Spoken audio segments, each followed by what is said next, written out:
Oke, perkenalkan nama saya Givari Fazil Makmur dan pada video ini saya akan menjelaskan tentang program saya, kebutuhan tugas besar mesin learning. Untuk video pertama ini, untuk bagian pertama ini akan menjelaskan tentang clustering.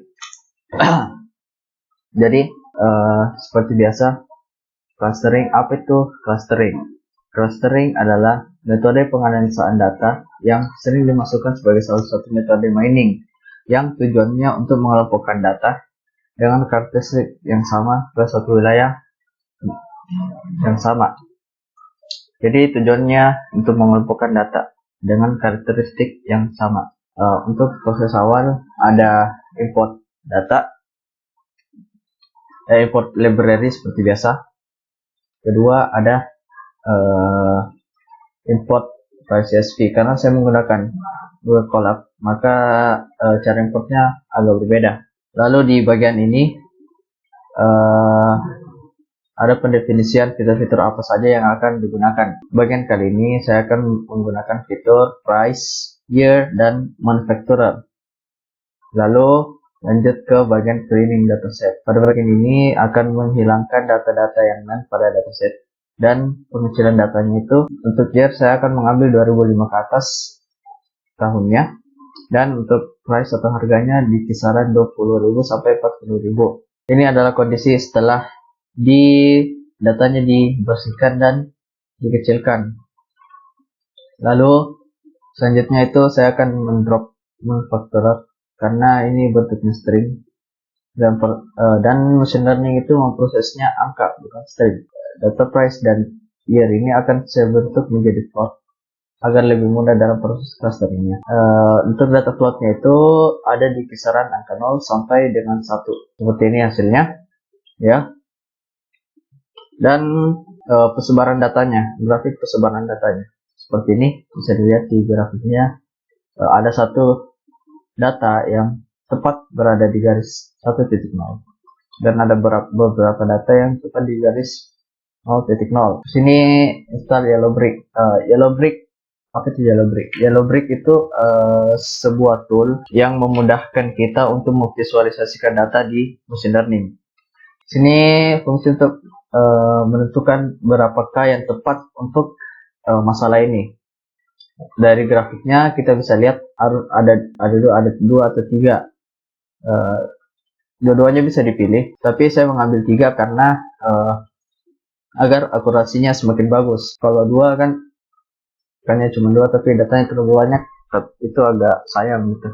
Jadi saya ambilnya 3 kalau menurut grafiknya ini. Dan di sini ada masuk di bagian clustering, ya, seperti biasa membuat variabel-variabel yang menyimpan koordinat dan centroid dari clusternya, koordinat X dan Y-nya. Lalu sama juga di sini membuat array untuk menyimpan centroid, ini untuk cluster X, koordinat cluster dari X-nya, ini koordinat cluster Y-nya. Ini untuk grafiknya. Untuk cluster 1 saya pakai warna merah, cluster 2 hijau, cluster 3 biru. Dan untuk centroidnya dilambangkan dengan diamond dan berwarna hitam. Bagian untuk mengatur posisi dari clusternya. Jika lebih dekat ke centroid 1, maka dia bagian dari cluster 1.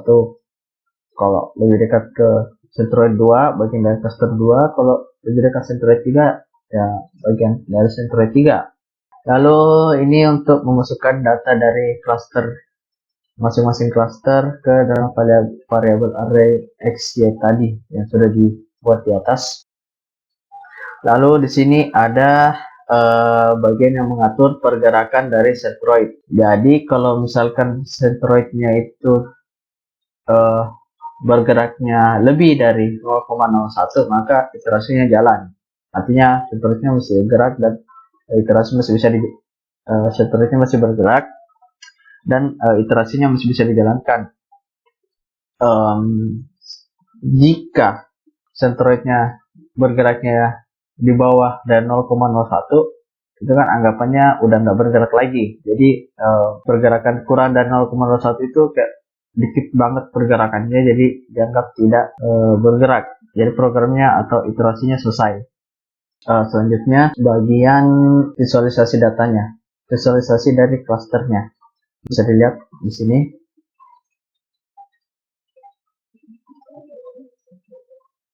Ya, seperti ini. Seperti ini bentuk dari ini bentuk dari cluster sebelum diiterasi. Ya, seperti ini bentuknya. Setelah 10 iterasi, bentuknya menjadi seperti ini. Ya, lebih rapi, clusternya bisa lebih jelas, centroidnya. Perbedaannya dengan yang di atas tadi sini, datanya lebih rapi, kelihatan pembagiannya jelas, centroidnya, clusternya. Oke, cukup sekian untuk bagian clusternya. Untuk bagian kedua adalah klasifikasi. Jadi apa itu klasifikasi? Jika kita mencari internet, klasifikasi adalah tindakan untuk memberikan kelompok pada setiap keadaan. Setiap keadaan berisi sekelompok atribut. Salah satunya adalah kelas atribut. Metode ini butuh untuk menemukan sebuah model yang dapat menjelaskan kelas atribut tersebut sebagai fungsi dari input atribut.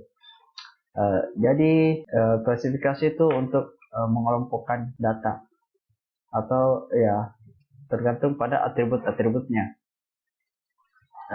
Oke, kita masuk ke programnya. Seperti biasa, import library, import file CSV. Saya tadi lupa menjelaskan. File CSV atau plottingan yang saya dapat itu used car, artinya mobil bekas, atau used cars, mobil bekas.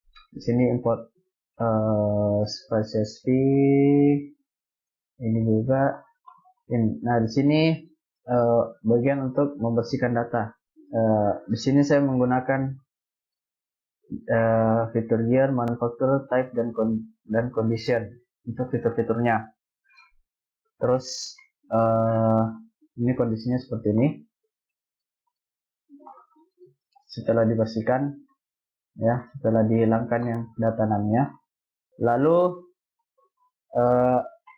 saya akan mendrop condition dan menjadikannya data target. Jadi 4 fitur ini, 3 fitur yaitu year, manufacturer, dan type akan saya jadikan sebagai data input, dan condition akan saya jadikan data target.